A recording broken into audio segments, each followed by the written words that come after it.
চেহারাই বলে দিচ্ছে তো, মুখে দিলেই অসাধারণ বলতে বাধ্য। শুধুমাত্র ছেলের বায়না, মা তুমি ওইভাবেই মাংস রান্না করো, সেই গরম থেকে বলে আসছে। কিন্তু এই মাংস রান্না করতে গেলে একটু সময় ধরে একে নাড়া চাড়া বেশ ভালোবেসে করতে হয়। ওই জন্য যে একটু হালকা ঠান্ডা পড়েছে নিয়ে বসে গেছি।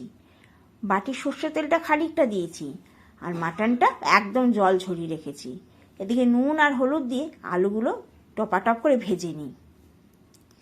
জিরেটাও বাটবো শিলে, হাতে না বাটলে আবার মাংস হয়? ওদের তেজ কি দেখুন। আলুগুলো ভাজা হয়ে গেলে এগুলোকে তুলে নিলাম।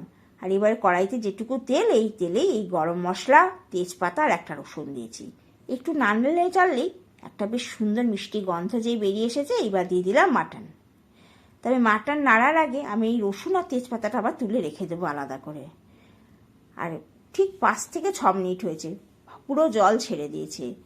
5টা পেঁয়াজ মোটা মোটা করে কেটে রেখেছি, সেগুলোই দিয়ে দিলাম।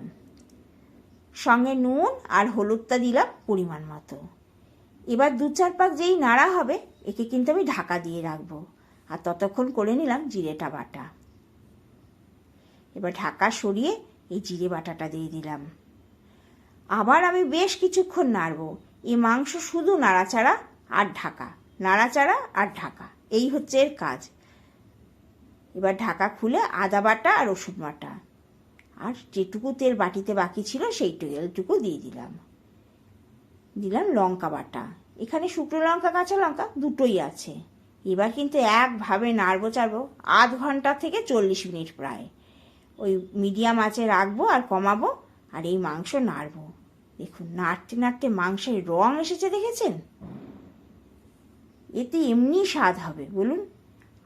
এইবার দিয়ে দিলাম জল। বললাম না এই জন্য গরমে করতে পারছিলাম না। এবার ঢাকা দিয়ে দেবো প্রায় 1/2 ঘন্টার জন্য। তবে মাঝে মাঝে থালাটা সরিয়ে আমি একটু করে নেড়ে নেড়ে নিয়েছি। আর দেখুন করার পরে এর রং আর রূপ কি অসাধারণ এসেছে। আর সেদ্ধও হয়েছে সেরকম।